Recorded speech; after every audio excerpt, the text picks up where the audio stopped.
All right, in this video, we are going to go over how to do ductwork. I'm going to show you how to do it, and I'm going to teach you things along the way. So let's get into it. Mechanics for non-mechanics. So we have our 7-inch flex duct, okay? It's called 7-inch flex. We have a 7-inch collar that the flex is going to fit around. Okay, this might be used for like a bedroom, right? I don't recommend you do this. I'm wearing long sleeves, okay? Because as soon as you start getting this insulation on you, it is going to be bothersome to your skin, okay? I'm an AC guy. I do this stuff all the time, so I've become somewhat immune to it, or gotten used to it, okay? But it'll mess you up for a couple days, okay? So I don't recommend you do this. All right, but this is what we do. We have our inner liner, okay? We're going to put the collar, or put the liner around the collar, okay? And I always push these tabs inward. I go all around, I push them in a little bit,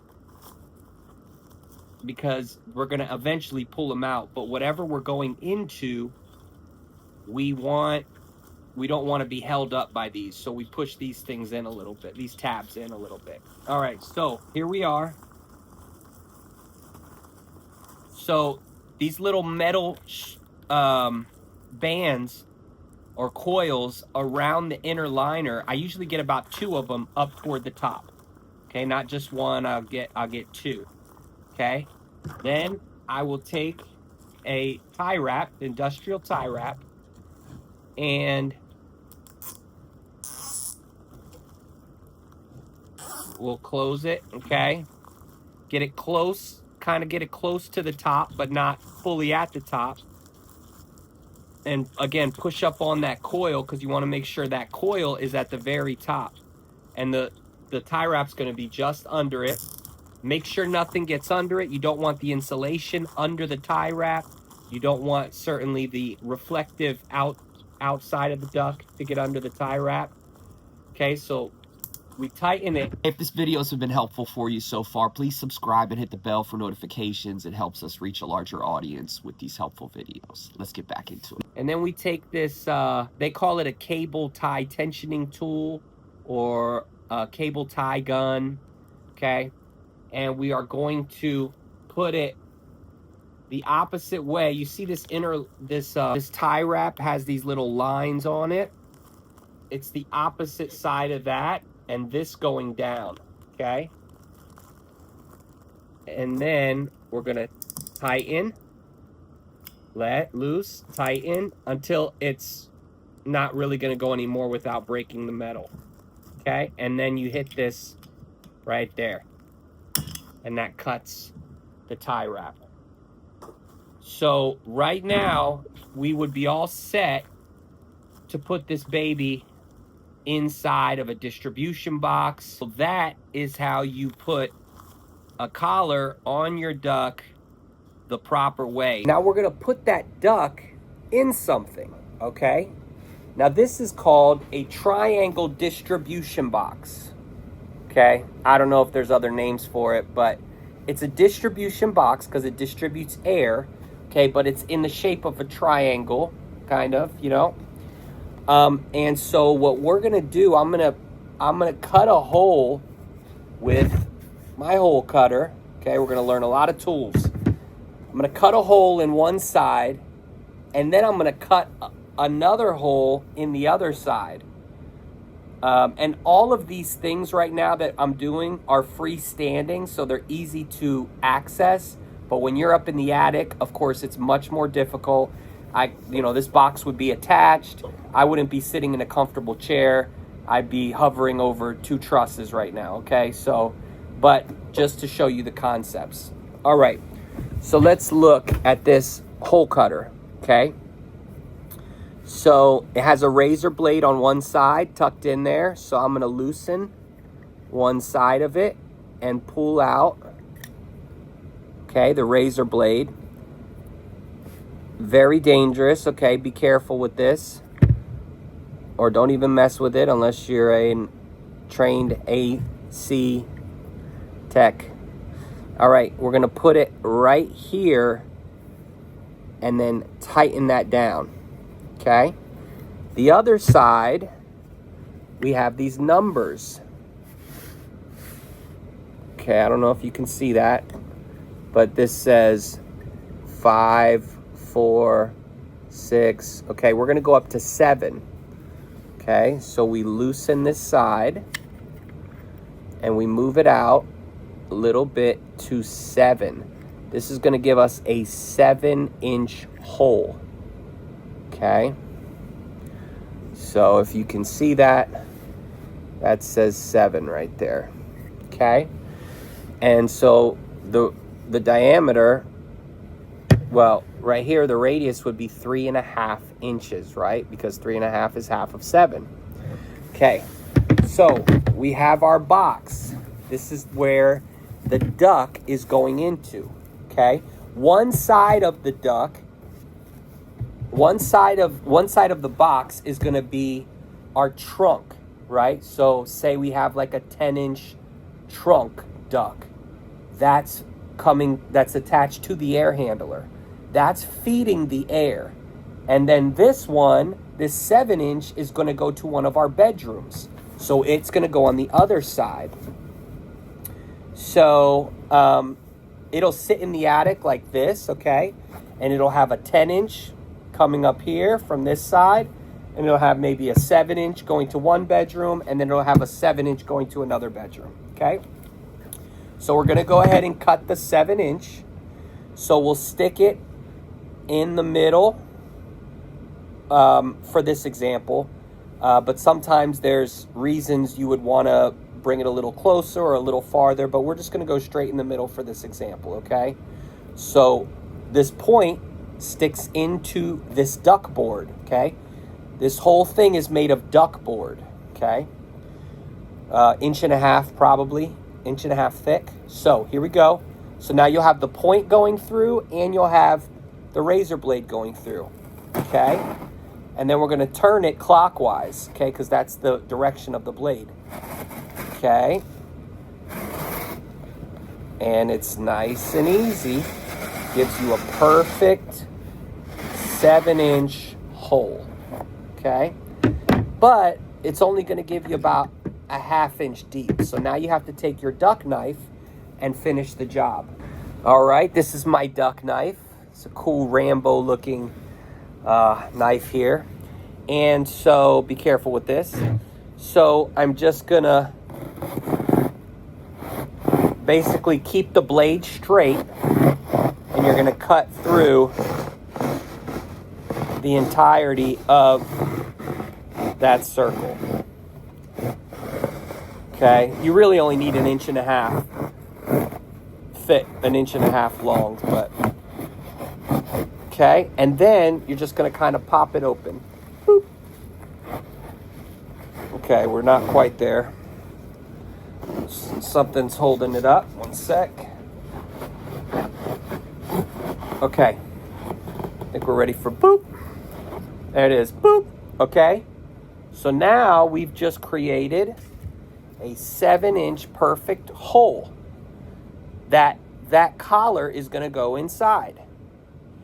But that collar has tabs on it that need to go on the inside and wrap around this hole. So what I'm going to do is I'm going to cut a hole on the other side. So this is where if there was a duct here, like a big 10-inch duct, then I couldn't cut a hole there. I'd have to cut it actually up top. So I would cut a hole up top.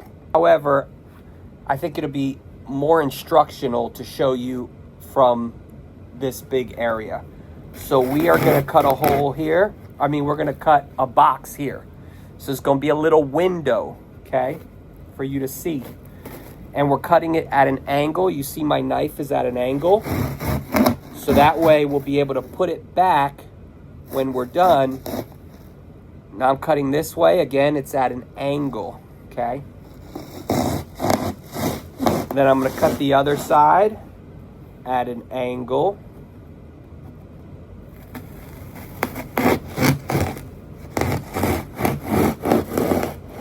And finally, I'll cut the bottom again at an angle.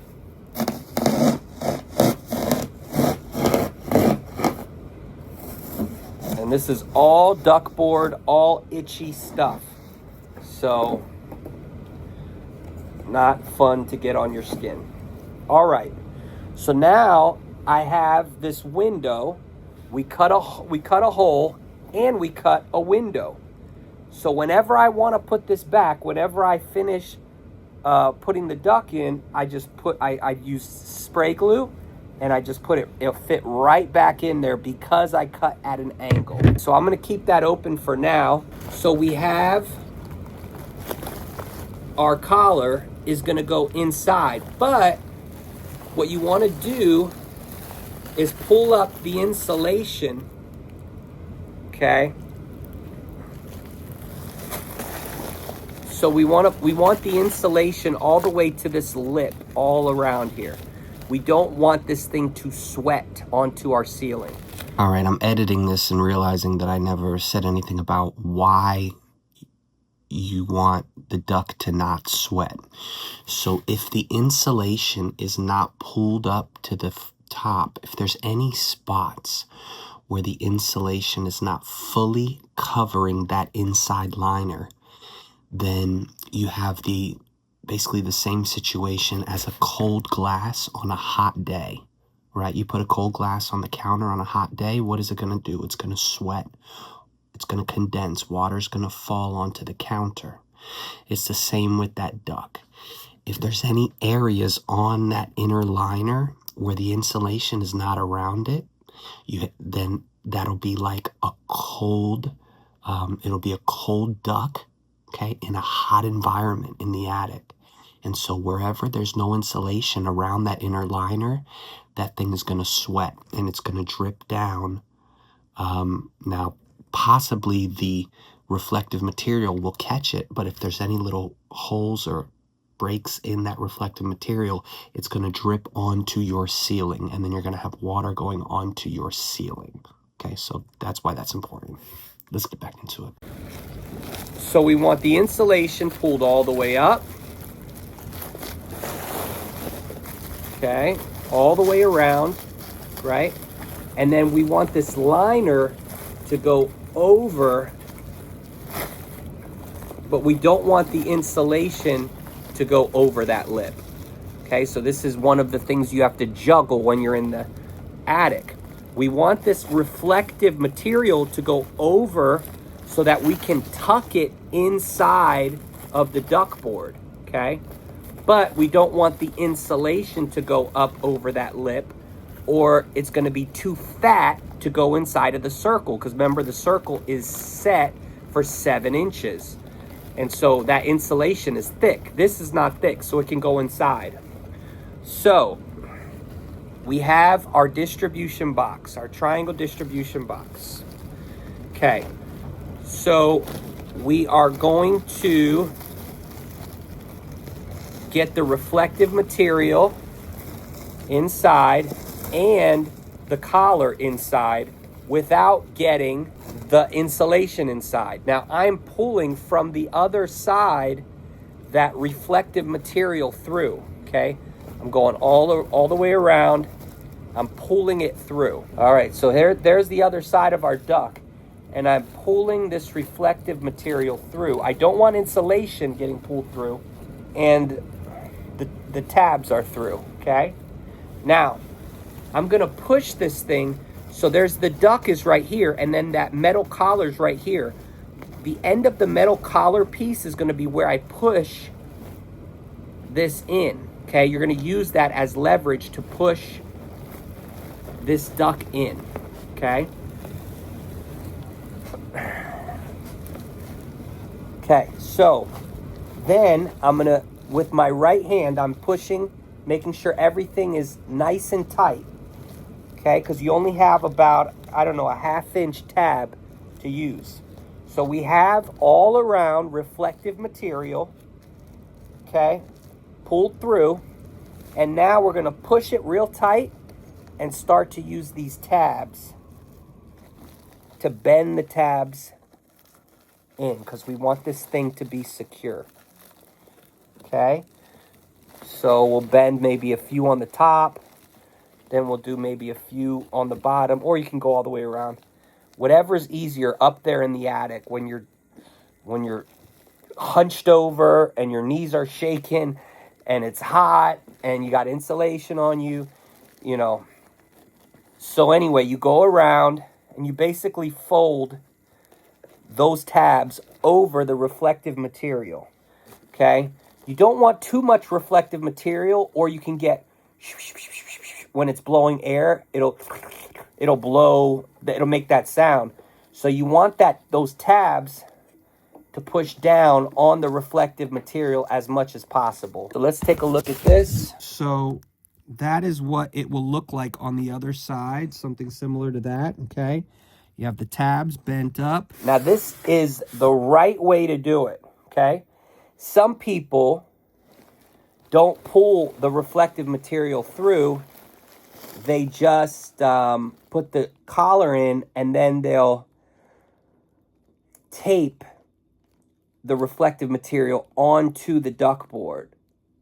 That's not the best way to do it. Sometimes you have to do it that way, but the best way to do it is to actually pull through the reflective material. Otherwise, you have this reflective material sitting there, and yeah, you taped it, but that it could come free, and you got air gaps. Okay, so this is the best way.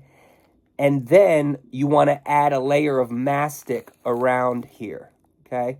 If you want to know how to use mastic, check out that video right there. That's basically our duct. Our duct is inside the box. And then if this was up in the attic, I would use spray glue on this piece and then glue it back in and then tape with my strong tape, or if I'm just using regular silver tape, spray glue around it and then tape the box, okay? And then probably mastic over those tape as well. So this is nice and strong right now. Nice and strong. It's not moving, okay? It's not moving. It's tabbed on the inside. That is how you properly put ductwork in. And then again, one more time, I just want to say, because I can see y'all in the comments, so I would then take this mastic right here, and I would take a brush, and I would put that mastic all the way around this joint on that corner, just so there's no air gaps at all. Hope this video was helpful for you. Please subscribe, hit the bell for notifications. It helps us get out to a larger audience, and we will see you in the next video.